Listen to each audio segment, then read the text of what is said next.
देश में देश की जनता बहुत से मसाइल से जूझ रही है। मैं मसाइल की तवील फहरिस्त यहाँ गिनाना नहीं चाहता हूँ, लेकिन इस नए साल के मौके पर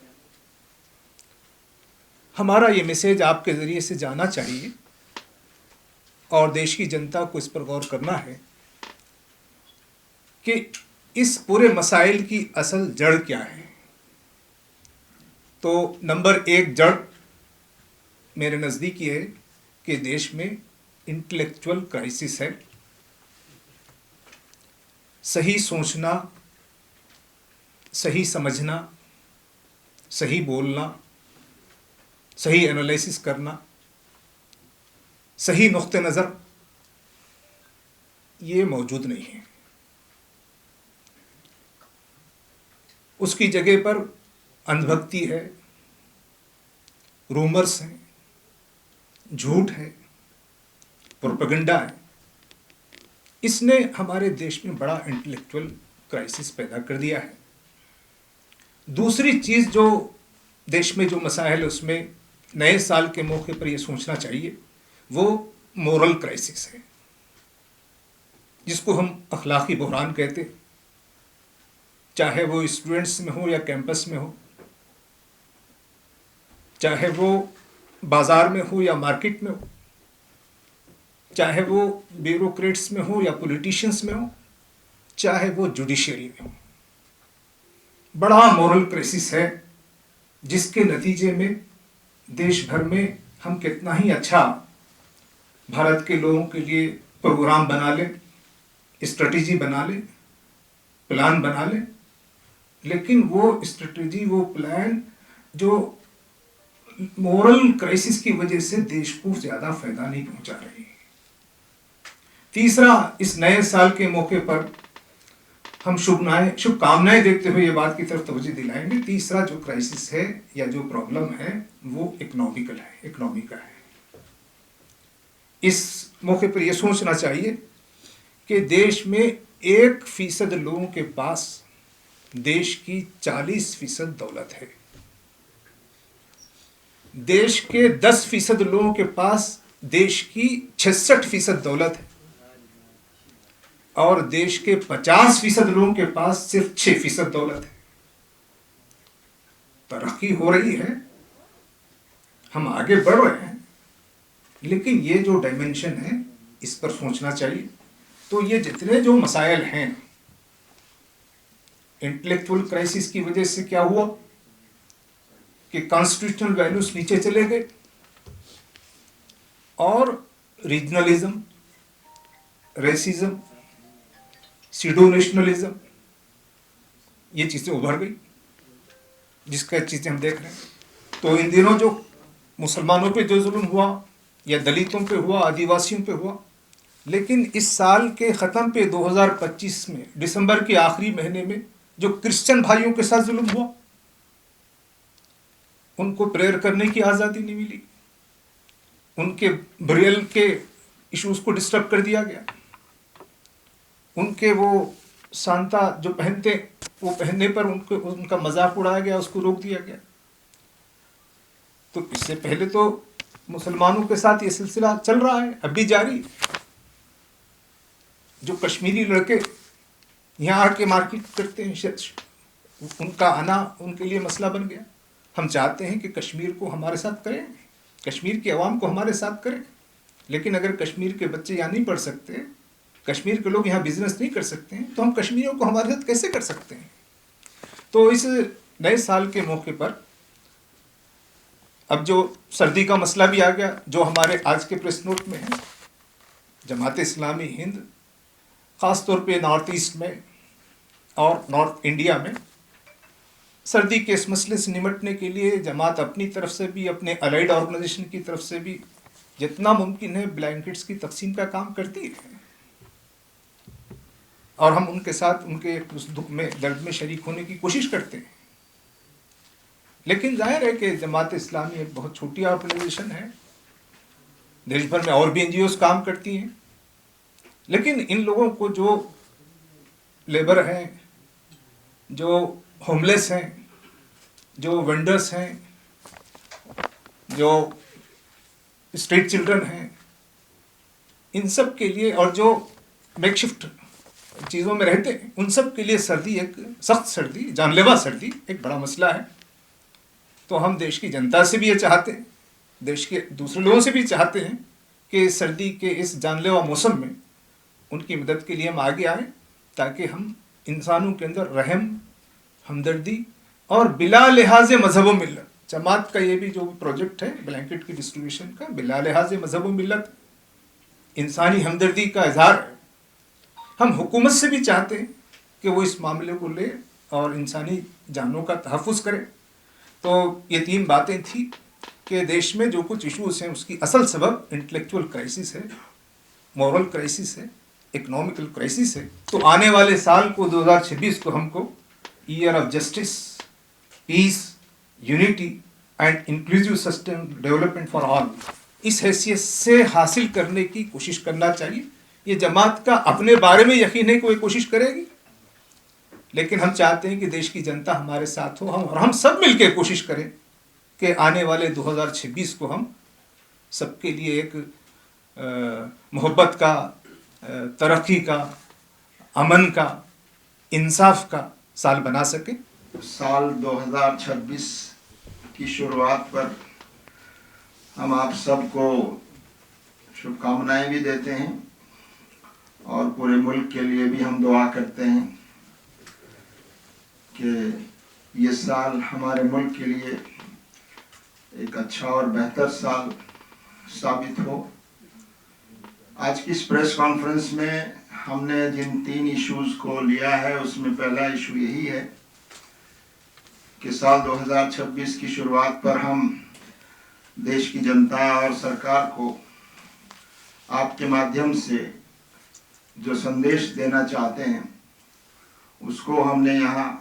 लाने की कोशिश की है। पहली बात तो ये कि जो साल गुजरा है उसका हम ईमानदारी के साथ एनालिसिस करें, जायजा लें कि पिछले साल किन पहलुओं से अच्छा गुजरा है, क्या कमियां रही हैं देश में, समाज में, राजनीति में, हमारी आर्थिक स्थिति में, क्या कमजोरियां रही हैं और उनको हम इस आने वाले साल में कैसे दूर कर सकते हैं। तो एक बात तो ये कि जमात इस्लामी हिंद ने ये तय किया है, ये रिजॉल्व किया है कि हम इस साल को पीस, यूनिटी और जस्टिस का साल बनाने की कोशिश करेंगे कि पूरे मुल्क में अमन हो और आपस में इत्तेहाद और यूनिटी हो और इंसाफ और जस्टिस हो सबके साथ, और नाइंसाफी की, इनजस्टिस की, अन्याय और अत्याचार की जितनी शक्लें हैं वो सब खत्म हो, कम हो। पिछले साल के जायजे से ये बात मालूम होती है कि हमारे देश में बहुत से पहलुओं से जो गलत चीजें हुई, नफरत समाज में बढ़ाई गई है, नफरत का राजनीति के लिए इस्तेमाल किया गया है, समाज में एक बंटवारा और डिवीजन पैदा करने की कोशिशें हुई हैं, हेट स्पीचेस हुई हैं, उसके नतीजे में कई जगह वायलेंस हुआ है, मॉब लिंचिंग हुई है, टारगेटेड किलिंग्स हुई हैं और समाज में क्राइम्स, खासतौर से औरतों और खवातीन के सिलसिले में बहुत से क्राइम्स हुए हैं, बड़े हैं। माइनॉरिटीज और खासतौर से मुसलमानों के सिलसिले में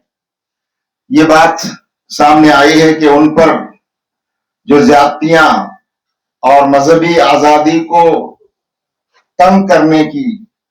जो कोशिशें और जो एक्स्ट्रा कॉन्स्टिट्यूशनल ग्रुप्स हैं जो खुद साख्ता ग्रुप्स बने हुए हैं, जो समाज में नफरत और दहशत फैलाते हैं,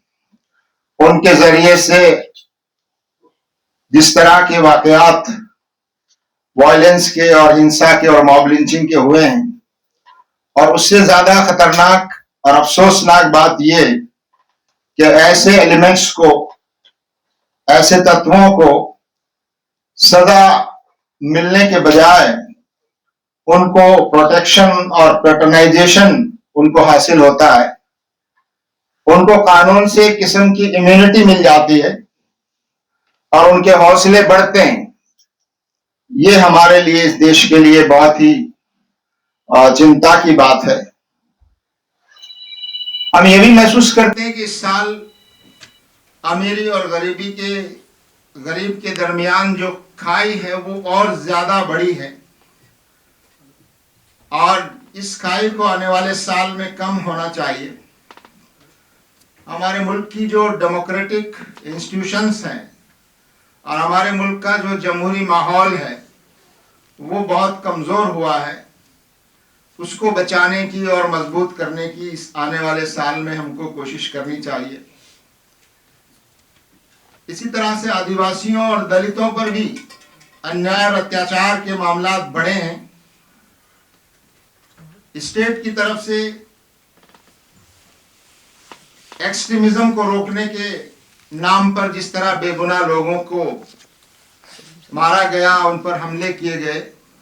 आदिवासी क्षेत्रों में खास तौर से, वो हम सब के लिए चिंता की बात है। समाज में आपस में जो प्रेम और सद्भाव होना चाहिए उसमें कमी आई है। आपस का जो ट्रस्ट और भरोसा है वो कम हुआ है। नए साल में इस बात की जरूरत है, आवश्यकता है कि इस म्यूचुअल ट्रस्ट को और हार्मनी को हम बेहतर करें और सरकार और राजनीतिक पार्टियों पर के दबाव बनाएं कि वो इस सिलसिले में अपनी जिम्मेदारियों को पूरा करें। साथ ही इस साल में हम ये भी समझते हैं कि एनवायरनमेंट के ताल्लुक से हम सबको,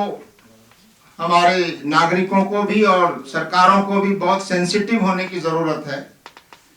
कि ऐसी पॉलिसीज़ बनाई जाएं जो एनवायरनमेंट फ्रेंडली हो, एनवायरनमेंट को प्रोटेक्शन करने वाली हो। हमने देखा पिछले दिनों में अरावली रेंज के सिलसिले में जिस तरह के फैसले आए और बाद में उसको रोका गया, तो एक तरह से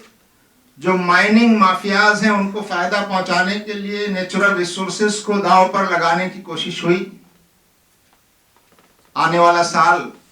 हम इस बात की कोशिश करें कि हमारी जीवन शैली और हमारा लाइफस्टाइल ऐसा हो कि हम एनवायरनमेंट को प्रोटेक्ट भी कर पाएं और सरकार ऐसी नीतियां बनाए और सरकार को मजबूर किया जाए ऐसी नीतियां बनाने पर जो एनवायरनमेंट को की हिफाजत करे और जो नेचुरल रिसोर्सेज है उनका एक बैलेंस के साथ जरूरत के तहत उसका इस्तेमाल हो। इस नए साल में हम समझते हैं कि हम चाहते हैं कि हमारा देश प्रगति की राहों पर आगे बढ़े, अमन हो, शांति हो, भाईचारा हो और जो कमज़ोर तबकात हैं उनको ख़ास तौर से प्रोटेक्शन और भरोसा उनका सरकार में और लॉ एनफोर्सिंग एजेंसीज में बढ़े, इसकी कोशिश की जानी चाहिए। तो इस मौके पर हम ये उम्मीद करते हैं, दुआ करते हैं अल्लाह ताला से कि आने वाला ये साल हमारे मुल्क के लिए और हमारे समाज के लिए हर लिहाज से बेहतर साबित हो और जो पहलू 2025 में और इससे पहले तशवीशनाक रहे हैं उनको कैसे हम रोकने में कामयाब हो सकते हैं। दूसरा जो इशू खास इसी से जुड़ा हुआ भी है वो है कि पिछले दिनों क्रिसमस के मौके पर पहली मर्तबा, वैसे तो वाकयात पहले भी होते रहे, लेकिन इस मर्तबा जिस तरह से एक के बाद एक देश के कई हिस्सों में क्रिसमस के मौके पर कुछ लोगों ने, कुछ असामाजिक तत्वों ने वहाँ वायलेंस करने की कोशिश की, डर और भय पैदा करने की कोशिश की, उसमें डिस्टरबेंस पैदा किया, लोगों को रोका गया। बहुत से क्रिश्चियंस के घरों में उनकी इबादतों से उनको रोकने की कोशिश की गई, मारपीट की गई, वायलेंस किया गया। और एक वाकया तो बहुत खतरनाक जो हुआ है, जो नॉर्थ ईस्ट यानी त्रिपुरा के एक MBA के स्टूडेंट को उत्तराखंड में जिस तरह से मॉब लिंचिंग की गई,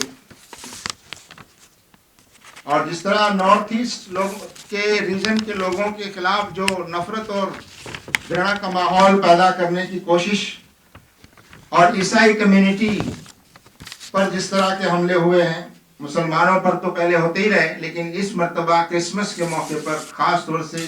हमारे ईसाई भाइयों को और उनके जो त्योहार, खास तौर से क्रिसमस के मौके पर जिस तरह से डिस्टर्बेंस किया गया, वायलेंस की गई, वो हम सब के लिए